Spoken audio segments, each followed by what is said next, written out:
Combating climate change is no longer an option but a necessity. With temperatures steadily creeping up, meteorologists say by 2070, summer could stretch half a year. For our news features tonight, Lee Unshin looks into the inevitable consequences ahead as the mercury spikes and what can be done to prevent extreme changes. Coffea Arabica is one of the world's most loved coffee beans, accounting for over 60% of the global coffee production. The evergreen shrub is naturally found throughout warmer regions in Africa, Latin America, and Southeast Asia. But this farm, blanketed with thousands of Arabica trees, is in South Korea. Korea started to grow coffee trees not too long ago.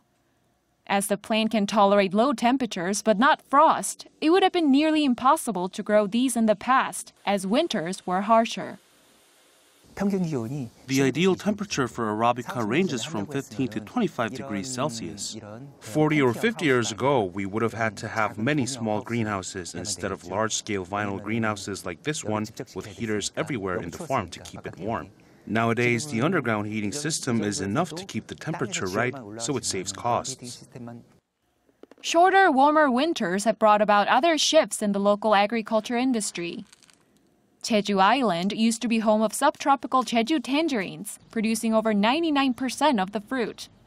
But they have been harvested on the mainland for about a decade now.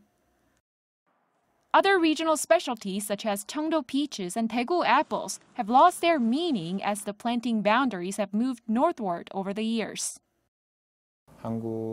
Due to global warming, the nation is turning into a subtropical location, with average temperatures rising, tropical nights lasting longer, and precipitation patterns shifting.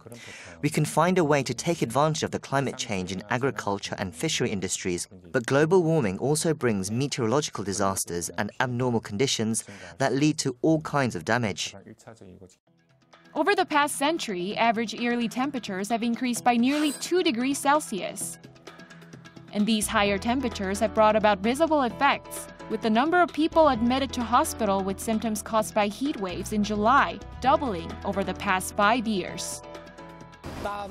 I'm sweating the moment I step outside. I didn't have to use AC as often in the past, but now I blast it all day. I'm worried it will even get hotter.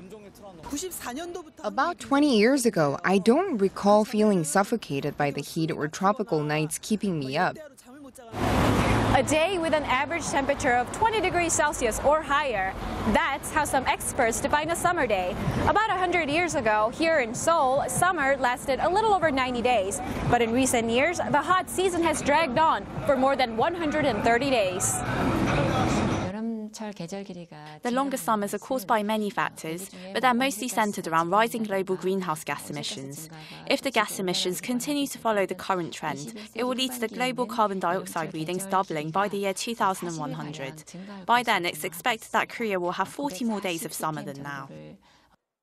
As one of the 200-odd nations that have agreed to the Paris Climate Accord, Korea aims to combat global warming by curbing greenhouse gas emissions by 37% by 2030. But that alone won't alleviate extreme weather change. Carbon dioxide spreads easily, meaning one country's CO2 emissions will affect other nations. So in order to see some results in combating climate change, it would require all nations' participation. Korea is taking an active part by pursuing its reduction goals, but other than appeasement, local adaptation policies for extreme changes should be followed. As the changes we see today are the outcome of decades of global industrialization, for the time being, researchers say Korea can expect even more dire shifts of climate ahead. So, while efforts to eliminate the root cause are a must, just as important is securing infrastructure to help cope with the immediate changes that affect the day-to-day lives of residents. Lee Unshin, Arirang News.